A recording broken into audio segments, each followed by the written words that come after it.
Ao longo da história, eventos memoráveis são escritos e mantidos como referência em livros. Estes livros rapidamente se tornaram centro de atração para os historiadores modernos enquanto tentavam desvendar os segredos. No entanto, alguns desses livros se destacam com um conteúdo assustador neles contido. Eles estão cheios de idiomas desconhecidos e eventos bizarros documentados há milhares de anos. Quem poderia ter escrito estes livros? Poderiam ter sido alienígenas que viveram na Terra antes dos humanos? Junte-se a nós enquanto a gente explora 15 dos livros mais misteriosos escritos na história. Número 15. Bíblia de 2000 anos que a Igreja Católica tentou esconder, revela este segredo sobre Jesus. A Bíblia Sagrada é um livro que os cristãos cresceram ouvindo e até mesmo lendo os relatos de eventos que aconteceram com os escritos na Bíblia. Compreendendo o Antigo e o Novo Testamento, a Bíblia relata eventos que permanecem como provas difíceis de mostrar que Jesus Cristo existiu e caminhou sobre a superfície da Terra.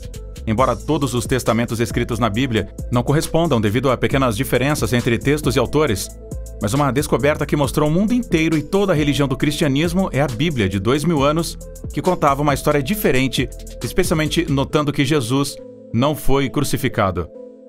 Esta Bíblia não era exatamente uma Bíblia, mas um livro documentado por São Barnabé, que era um dos associados do apóstolo Paulo.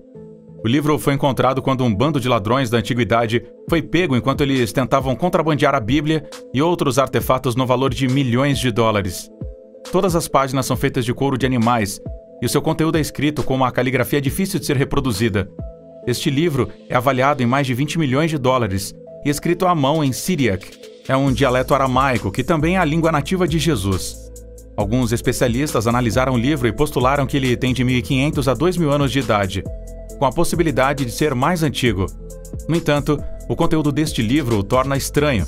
Em seu relato dos acontecimentos bíblicos, o Evangelho de Barnabé afirma que, ao invés de Jesus, Judas foi o crucificado, e Jesus ascendeu ao céu enquanto estava vivo. Outra seção da Bíblia que entra em conflito com a Bíblia Sagrada, que todos nós conhecemos, é o Evangelho de Barnabé não reconhecendo Jesus como o Filho de Deus, mas apenas como um profeta que pregou a palavra de Deus. O livro também prega o apóstolo Paulo, o chamando de impostor. Esta área intrigou estudiosos e historiadores bíblicos, baseados no fato de que São Barnabé, autor crente deste livro, era um colega próximo do apóstolo Paulo. Isso foi muito estranho e fez com que os pesquisadores se questionassem: este livro é real ou falso? Bem, quando o Novo Testamento foi escrito, acredita-se que foi o Concílio de Nicéia que escolheu cada pedaço de informação que entrou na Bíblia. Agora, com o que vimos, parece que eles propositalmente deixaram de fora cada detalhe mencionado no Evangelho de Barnabé e outros evangelhos em favor de mais textos canônicos. Entretanto, alguns pesquisadores dizem que a razão para não incluir detalhes sobre o Evangelho de Barnabé pode ter a ver com a sua morte, porque se você examinar a Bíblia, não há relatos da morte de São Barnabé, fazendo dele o único santo que não teve sua morte mencionada dentro da Escritura. Esse livro misterioso reuniu o interesse de vários pesquisadores do mundo todo, a ponto de até mesmo o Vaticano ter pedido para ver esse livro. Além disso, especialistas que analisaram o livro disseram que a Bíblia é original e não um embuste como as pessoas a percebem ser. Os estudiosos ainda estão debatendo a autenticidade desse livro, mas ele ainda não foi resolvido. Sabemos que há muito mais nesse mundo e vários detalhes da era bíblica estão escondidos e mantidos em segredo por razões desconhecidas. Esperamos chegar a uma resposta nos próximos anos. Número 14. O Livro de Soiga. O Livro de Soiga, também conhecido como Aldaraya, é um dos livros mais misteriosos e conhecidos da história. É um tratado do início do século XVI sobre demonologia, escrito em latim. Até hoje, os historiadores não conhecem o autor deste livro, mas uma pessoa que foi bem associada a este livro foi o John Dee. O John Dee foi um distinto matemático inglês, astrônomo e filósofo ocultista que serviu como conselheiro da Elizabeth I. Ele encontrou o livro no início dos anos 1580 e passou o resto da sua vida tentando decodificar o seu conteúdo. Como o livro foi escrito principalmente em latim regular, Dee podia lê-lo facilmente. Ele tornou o estudo do livro parte da sua vida diária, estudando sessões que explicavam feitiços de proteção e fórmulas mágicas e descrevia conjurações no livro. O livro também incluía parágrafos que explicavam as hierarquias de anjos e demônios. Entretanto, o astrônomo inglês não foi capaz de decifrar as 36 páginas finais do livro. As últimas páginas do livro contêm tabelas ao lado de letras latinas aleatórias que acabaram sendo algum tipo de mensagem codificada. Para decifrar estas mensagens, ele usou métodos pouco ortodoxos para decifrar o significado, mas tudo foi em vão. John Dee então chamou seu amigo íntimo Edward Kelly para a fotografia. Edward Kelly era um proeminente ocultista inglês e aclamado médium e espiritual. Então ele e Dee realizaram rituais para convocar o arcanjo Uriel e lhe fizeram perguntas sobre as 36 páginas finais. O anjo que se comunicou através da boca de Kelly diz que o livro surgiu quando Adão entrou no paraíso e que o arcanjo Miguel podia interpretar o livro inteiro. Estes códigos permaneceram sem solução até a morte de Dee, nos anos 1610, depois do que o livro desapareceu.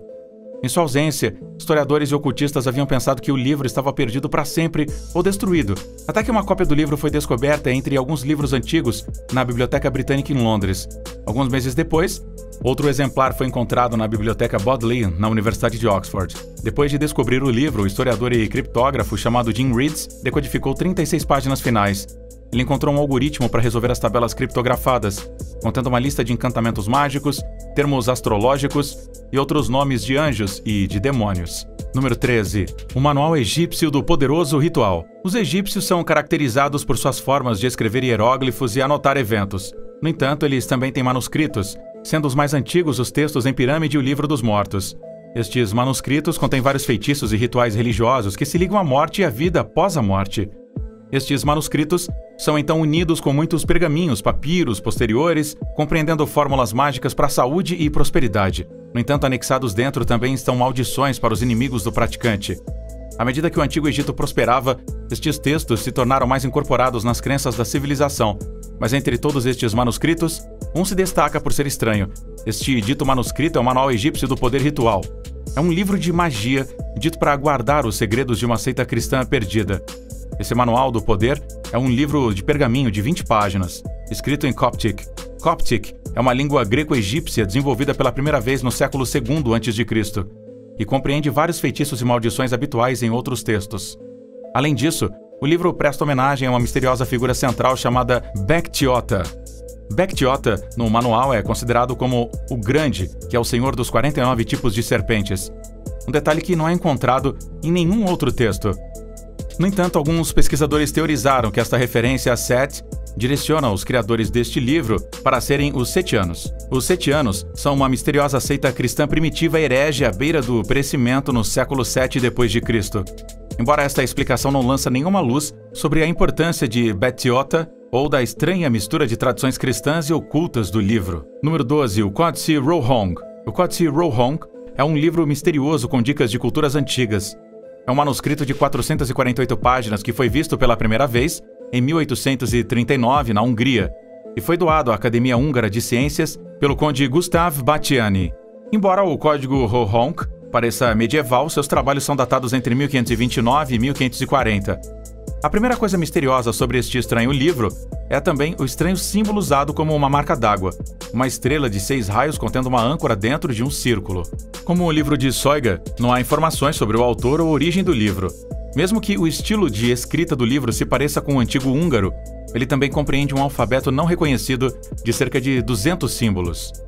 Pesquisadores e historiadores postularam que esta não é uma cifra de substituição reconhecida, mas um código baseado em um sistema completamente desconhecido. O código é ainda mais envolto em mistério, com as suas 87 ilustrações, mostrando uma mistura de guerra e símbolos relacionados ao Islã, o cristianismo e hinduísmo. Algumas análises feitas nas imagens fizeram com que pesquisadores e autoridades pensassem que o códice se liga à antiga Suméria ou à Índia, mas sem uma tradução, nós infelizmente nunca saberemos. Número 11. Os Decretos Smithfield. Os Decretos Smithfield é uma cópia manuscrita dos decretos do Papa Gregório IX, que serviu como Papa de 1227 a 1241 d.C., com o brilho de Bernard de Parma. Foi duplicado originalmente no sul da França, na cidade de Toulouse, perto do final do século XII e no início do século XIII. Os Decretos do Papa Gregório IX é um conjunto de obras de direito canônico que foi produzido em 1230 por São Raymond de Peñafort, por ordem do Papa. No período em que os decretos de Smithfield foram copiados, ainda eram considerados como leitura essencial para qualquer pessoa que estudasse direito canônico. Há mais de 600 manuscritos diferentes dos decretos de Gregório IX que sobreviveram. Isso explica como o trabalho é importante e como era influente na época. Outra coisa que faz com que os decretos de Smithfield se destaquem é o fato de serem amplamente ilustrados. Ele compreende muito mais ilustrações do que qualquer outra cópia existente dos decretos. Os escribas originais que replicaram os decretos de Smithfield no sul da França no século XIII criaram ilustrações elaboradas para o início de cada um dos 5 livros que compõem o texto. Estas ilustrações, desenhadas pelos ilustradores franceses originais, são muito importantes para o texto e mostram cenas do Papa Gregório IX e seus apoiadores. Elas não são em sua maioria estranhas, mas exatamente o tipo de ilustração que você esperaria encontrar em um manuscrito de um texto legal tão relevante. As margens do texto foram deixadas em branco de propósito pelos escribas franceses originais. Elas foram deixadas para que os futuros proprietários do texto também pudessem incluir as suas notas e suas anotações aí no manuscrito. Por esta razão, o manuscrito teria inicialmente tido muito espaço em branco, especialmente nas margens. Mas em 1340, os decretos de Smithfield foram para a posse de outra pessoa em Londres. E essa pessoa pagou alguns ilustradores para adicionar mais ilustrações ao texto. Número 10. O Manuscrito de Voynich. O Manuscrito de Voynich é outro desses livros enigmáticos com conteúdo muito estranho. É um códice medieval de aproximadamente 240 páginas, documentado em uma língua estranha, que não é traduzida há mais de 500 anos. O livro também é cheio de desenhos estranhos de plantas esotéricas, símbolos astrológicos e mulheres nuas. Basicamente, este livro vai contra todas as formas de classificação, não para falar de compreensão. Com pesquisas e testes forenses feitos por cientistas e historiadores, o manuscrito de Voynich provavelmente data do século XV. Esta foi uma época em que os livros eram feitos à mão e raros, mas onde o livro teve origem e quem o escreveu ainda é desconhecido. Este detalhe em falta sobre o livro torna virtualmente impossível autenticar o seu conteúdo contra outros materiais antigos. O manuscrito foi adquirido em 1912 por Wilfrid Voynich, um comerciante polonês conhecido por colecionar livros raros. Possuir este livro não tornou Voynich rico, como ele pensava, mas o manuscrito começou a fazer manchetes por mais de 100 anos, desafiando pesquisadores de várias áreas, incluindo o aprendizado de máquina, botânica e linguística. Parecendo mais um livro moderno do que um pergaminho, o manuscrito de Voynich está repleto de vários textos escritos à mão em um roteiro elaborado. Ele também está cheio de ilustrações de diferentes ervas, animais, mapas, pessoas e astrologia. Como resultado, algumas pessoas inventaram a teoria de que o livro poderia ter sido medicinal. Como os pesquisadores ficaram intrigados com os códigos do manuscrito, eles continuaram bisbilhotando, tentando traduzir o código. Um desses cientistas é o egiptólogo alemão Rainer Hennig. Hennig estudou o manuscrito por 3 anos, depois anunciou em junho de 2020 que tinha encontrado uma maneira de traduzir o código. Hennig escreveu: "A estrutura da palavra deixa apenas uma explicação possível. O manuscrito não foi composto em uma língua indo-europeia. Ao invés disso, ele acredita que o livro é escrito em uma língua semítica como o hebraico, ou o árabe, ou de repente o aramaico. Além disso, a tradução completa pode levar até 1 ano. O livro agora reside na biblioteca Beinecke da Universidade de Yale." Número 9. O livro Oera Linda. No século XIX, o uso do folclore local e de lendas antigas para aumentar o senso de identidade foi um dos métodos usados pelo nacionalismo ascendente na Europa. Um exemplo disso é o livro Oera Linda, que foi supostamente escrito em frísio antigo em 1256 da Era Comum, mas a maioria das pessoas acredita que é um livro falso escrito em um ponto do século XIX. Acredita-se que o livro de Oera Linda fala sobre o povo frísio, uma tribo germânica. Ele falava sobre crônicas episódicas de guerra e os movimentos do povo frísio. Na verdade, o livro também descreveu eventos muito precisos de 2194 a.C. e 803 d.C. Aqui é que a coisa fica estranha. Se as pessoas disseram que este livro não era original, então como ele descreveu vários eventos terríveis que aconteceram até mesmo em um ponto e falou sobre a cidade perdida de Atlântida? É estranho porque, apesar de ser chamado de falsificado, o livro Era Linda previu o início da moderna loucura da Atlântida, que começou como a Atlântida Ignatius Donnelly. É um livro chamado O Mundo Antediluviano, publicado em 1882. O livro de Oera Linda também afirma que uma matriarca pacífica governou a Europa durante a maior parte da sua história. Ele também observou que os frísios inventaram a escrita, embora o livro também tenha um lado ruim. Algumas partes do livro de Oera Linda têm toques de discriminação e intolerância, o que poderia irritar a maioria dos leitores modernos. No entanto, esta mistura de temas tem causado fascínio contínuo com este texto, independentemente da sua autenticidade. O livro de Oera Linda também é referido como a Bíblia de Himmler. O seu nome vem do nazista Heinrich Himmler, devido à sua obsessão por ela, depois que o historiador Hermann Wirth divulgou uma tradução alemã em 1933. Número 8. Livro Vermelho de Carl Jung. Ao contrário de outros livros misteriosos que temos discutido, esse livro tem um autor conhecido. Entretanto, ele não faz diferença, pois o próprio autor é um personagem hipnotizante e proeminente na história da psicologia. Nascido em 1875, Carl Gustav Jung tornou-se um psiquiatra e psicanalista suíço que estabeleceu a psicologia analítica. Sigmund Freud o orientou antes de romper com a sua teoria do comportamento humano, geralmente considerada como psicologia junguiana. No final dos seus 30 anos, Jung começou a escrever o Livro Vermelho. O Livro Vermelho é um romance mitológico que também serviu como um diário. Jung escreveu este livro para transportar o leitor através das fantasias de Jung. Ele faz isso entrando no estado que ele chama de sua imaginação mitopética, onde ele fica inconsciente e alucina. Ele foi nesta jornada por mais de 16 anos, e como teórico, ele documentou cada experiência que ele viu e sentiu. Jung começou tomando notas em vários pequenos jornais negros antes de analisar as suas fantasias, tomando notas em tom real e profético no grande livro de couro vermelho. Muitas figuras históricas e religiosas foram vistas no Livro Vermelho de Jung. Quando elas lhe apareciam, Jung as envolvia em uma conversa, perguntando a razão de estarem aqui e o seu propósito. Tudo isso aconteceu em uma estranha e imutável paisagem de sonhos, e ele detalhou seus encontros em 205 páginas de tamanho exagerado, com caligrafia elaborada e pinturas ricamente coloridas, surpreendentemente detalhadas. Depois de escrever todas as suas aventuras em alemão, ele escondeu o livro do público por quase 80 anos, com medo de arruinar a sua reputação. O livro foi finalmente lançado em 2009 ao público. Número 7. Sarajevo Haggadah. Todos os anos na Páscoa, judeus do mundo inteiro se reúnem com suas famílias para comemorar o êxodo do Egito. Durante esta celebração, um processo é feito onde os judeus se revezam na leitura de textos de um livro chamado Haggadah. Agora, estes livros se tornaram artefatos preciosos, mas misteriosos. Medido 16 por 5 por 22 por 8 centímetros, o Haggadah Sarajevo compreende 142 folhas de velo de pele de bezerro muito fina e branqueada. O atual tamanho de Sarajevo Haggadah surgiu quando um oficial austro-húngaro do governo rasgou a encadernação medieval original em Viena na década de 1890. Depois, cortou a página para caber nas capas de papel novas e mais baratas. Ela foi feita em Barcelona por volta de 1350 e deixou a Espanha em 1492, depois que os judeus foram expulsos. Depois disso, apareceu na Itália no século XVII, antes de ser vendida ao Museu Nacional de Sarajevo em 1894. Então o mistério começa com como o Haggadah se mudou da Itália para Sarajevo, na Bósnia. Ele permanece desconhecido até os dias de hoje. Também o nome exato de quem encomendou o Haggadah de Sarajevo é desconhecido, mas é teorizado que ele foi um presente de casamento para algumas famílias. Essa teoria pareceu válida porque o escudo de armas de duas famílias foi exibido lado a lado na mesma página da cidade de Barcelona. Ela também escapou várias vezes da destruição. Escapou dos danos durante a Segunda Guerra Mundial, quando o Haggadah estava escondido em uma mesquita do campo. Ele também escapou da destruição durante a Guerra Civil Iugoslava, quando foi transferido para um cofre de banco subterrâneo, depois de ser jogado no chão como lixo durante uma invasão no Museu Nacional.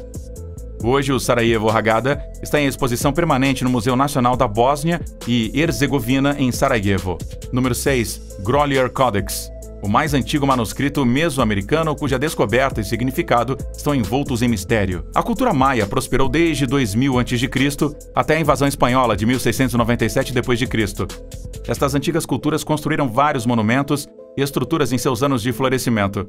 No entanto, muitas evidências foram deixadas para trás quando os espanhóis chegaram, incluindo enormes centros cerimoniais. Um desses centros é Tikal, na Guatemala. Em Tikal, as provas de arte e ciência maia foram bem guardadas, incluindo calendários astronômicos e o avanço sistema hieroglífico da escrita dos maias. Esse sistema de escrita foi bem esculpido na pedra dos monumentos públicos. O mistério do Grolier Codex do México começou com as circunstâncias em torno de sua descoberta. Estas circunstâncias foram eventos que por muito tempo lançaram dúvidas sobre sua autenticidade. Primeiro, o estranho manuscrito foi encontrado em uma caverna mexicana nos anos 60, junto com uma máscara turquesa. Entretanto, esta descoberta não foi feita por arqueólogos, mas por saqueadores ambiciosos que venderam um livro para um colecionador mexicano, o Dr. Josué Sáenz. Sáenz então exibiu o texto no Grolier Club, em Nova York, que deu ao livro seu nome original. Essas circunstâncias que levaram à sua descoberta fizeram muitos especialistas perceberem o misterioso manuscrito como uma falsificação. Entretanto, uma análise recente do papel do livro e da pintura nos seus esboços confirmou que é um manuscrito maia genuíno, datado de cerca de 1230 d.C. Este registro também o torna o livro mais antigo das Américas. No entanto, perguntas sobre a natureza exata do códice não são bem respondidas. Apenas 60% da escrita maia é compreendida e 11 páginas do livro são perdidas. Além disso, embora parte do livro esteja relacionada ao movimento do planeta Vênus, os especialistas ainda precisam decodificar os significados por trás do texto e das imagens. Eles também precisam estudar várias divindades mais desconhecidas para entender o livro por completo. Número 5. O Códex de Madrid. O Códex de Madrid contém um texto glífico amplamente ilustrado da Era Maia pré-conquista. É também um dos poucos livros conhecidos dos maias que sobreviveram à invasão espanhola e às queimadas em massa de livros que o clero espanhol fez no século XVI. A variante Tro-Cortesianus é o resultado da separação precoce do manuscrito em duas partes. A primeira parte, páginas de 22 a 56 e 78 a 112, é conhecida como Troiano por seu primeiro dono, Juan Troy Hortolano. As páginas brancas, de 1 a 21 e 57 a 77, são conhecidas como cortesianos. Acredita-se que esse códex é um produto do final do período Maia, datado de 1400 da Era Comum. É percebido como uma cópia pós-clássica da Bolsa de Estudos Maia Clássico, possivelmente. O número e glifos deste códice não são bem desenhados e não são bons em qualidade quando comparados com os dos outros códices existentes. O Códice de Madrid também contém uma base de práticas divinatórias e informações astrológicas. Ele tem sido um recurso útil para antropólogos e historiadores, que estão frequentemente pesquisando os vários deuses maias e reconstruindo os ritos que acolheram o novo ano. Ele também dá insights sobre outros modos de vida maias. Por exemplo, os anos Mluk, que são celebrados por uma dança em palafitas altas. Também são desenhados artesanatos maias, como a cerâmica e a tecelagem, e outras atividades como a caça. Número 4. Liber Linteus. Liber Linteus é um dos manuscritos mais misteriosos encontrados, porque, se não é misterioso, por que eles são preservados nos envoltórios de uma múmia egípcia? Isso não é tudo, a propósito. O texto é escrito em etrusco, uma língua usada na Itália nos tempos antigos. Datando de 2.200 anos atrás, a múmia e seus envoltórios removidos estão agora no Museu de Zagreb, na Croácia. Uma coisa misteriosa sobre esse texto é que ele não está completamente claro. No passado ele era classificado como um calendário funerário. Hoje em dia ele é normalmente identificado como um calendário ritual, embora meses sejam apenas mencionados a partir da coluna 6. Lammert Boek van der Meer, professor da Universidade de Leiden, escreveu um ensaio publicado no livro Votives Places and Rituals in Etruscan Religion, Votos, Lugares e Rituais na Religião Etrusca. No Antigo Egito, era comum que os materiais fossem usados novamente como envoltórios da múmia ou para fazer máscaras de múmia. Além disso, o comércio ao redor do Mediterrâneo nos tempos antigos era um esforço popular, e não era incomum que mercadorias fossem transportadas da Itália e Egito, de acordo com registros antigos e descobertas arqueológicas. Número 3. Evangelhos dos Lotes de Maria. Escrito em Coptic e datado de cerca de 1500 anos, os Muitos Evangelhos de Maria é o evangelho mais assustador que você já possa ter visto. Esse evangelho não fala sobre a vida e a existência de Jesus, mas compreende uma série de 37 oráculos, escritos vagamente com apenas algumas palavras que mencionam Jesus. A abertura do livro começa da seguinte forma: o evangelho dos lotes de Maria, a mãe do Senhor Jesus Cristo, a quem Gabriel Arcanjo trouxe a boa nova. Aquele que seguir adiante de todo o coração obterá o que procura, só não seja de duas mentes. O texto, agora localizado na Universidade de Harvard, foi decodificado e detalhes foram publicados em 2014 por Anne Mary Lujenczyk, uma professora do Departamento de Religião da Universidade de Princeton. Em seu livro Forbidden Oracles, The Gospel of the Lots of Mary, ela escreveu que o evangelho teria sido usado para adivinhação, uma tentativa de predizer o futuro. Por exemplo, uma pessoa buscando uma resposta para uma pergunta poderia ter procurado o dono deste livro, feito uma pergunta e passado por um processo que escolheria aleatoriamente um dos 37 oráculos para ajudar a encontrar uma solução para o problema da pessoa. Como o processo teria funcionado é desconhecido. Embora não esteja claro como o livro chegou aos Estados Unidos, ele foi doado para Harvard em 1984. Número 2. O Codex de Dresden. O Codex Dresden é um texto maia que data de 800 anos atrás. Ele compreende 39 folhas perfeitamente ilustradas com textos e imagens em ambos os lados. Pesquisas publicadas em 2016 no Journal of Astronomy and Culture mostram que o código registra partes do planeta Vênus para que os maias tenham a certeza de que seus eventos cerimoniais estejam sendo realizados no dia exato, conforme estipulado. Ao estudar a civilização maia, o pesquisador Geraldo Aldana, historiador da ciência da Universidade da Califórnia, explicou o resultado da sua pesquisa. Ele diz que os maias tinham uma longa lista de eventos elaborados vinculados ao seu calendário. De fato, era teorizado que eles provavelmente estavam fazendo atividades rituais em larga escala, ligadas a diferentes fases de Vênus.